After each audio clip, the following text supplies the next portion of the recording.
qu'elle est, pour la plupart, aux normes internationales. Et elle est, pour la plupart, basée sur l'efficience et l'efficacité.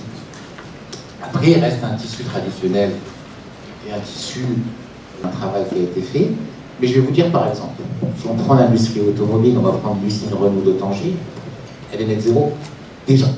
Aujourd'hui, la plateforme marocaine, la plateforme industrielle, bénéficie des atouts du Maroc en tant que pays qui peut produire de l'énergie renouvelable au plus bas coût au monde, en tant que pays qui est en train d'assurer sa souveraineté énergétique à travers de gros programmes et de gros projets liés à l'énergie renouvelable et à l'hydrogène, et en tant que pays aujourd'hui qui bénéficie de l'ouverture de nouveaux marchés qui mettent des barrières environnementales, ce qui va nous permettre à nous d'avoir un atout compétitif supplémentaire. Donc la décarbonation n'est pas seulement un enjeu humaniste du pays, c'est le résultat d'une vision qui permet à notre pays de prendre ses responsabilités par rapport au développement durable, mais aussi de renforcer sa compétitivité et de créer des emplois.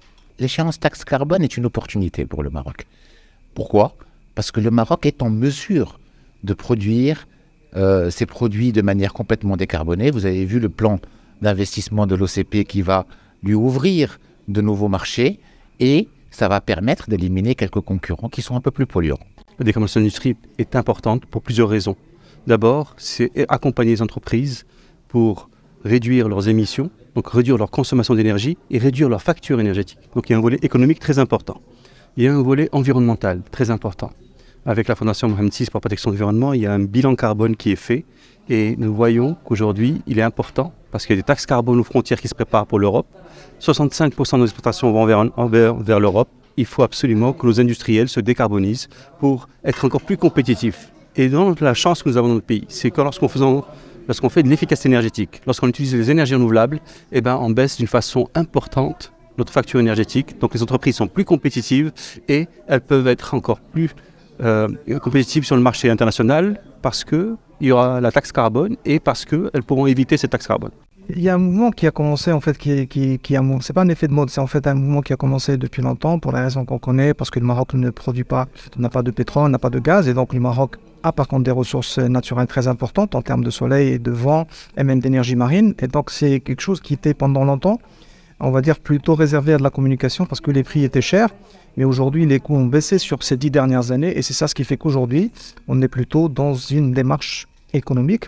Et puisqu'aujourd'hui c'est le sujet, c'est la décarbonation, on était sur un sujet, c'est devenu économiquement très intéressant, on pouvait avoir un retour sur investissement très, on va dire assez rapide, on pouvait, quand on est dans un schéma où c'est quelqu'un d'autre qui vous vend de l'électricité solaire, on pouvait avoir des prix très intéressants, beaucoup moins cher on va dire que le prix du réseau électrique.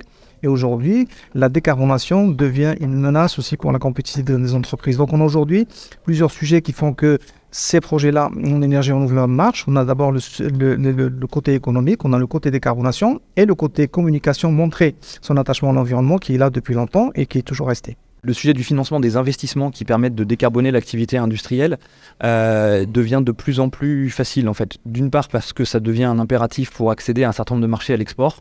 Et donc pour se sécuriser ces marchés-là et pouvoir continuer à développer son activité, c'est un investissement qui se rentabilise assez bien par les débouchés qu'il permet. Deuxièmement, c'est un investissement qui souvent est efficace parce qu'il est basé sur des économies soit d'énergie, soit d'eau, soit de matière.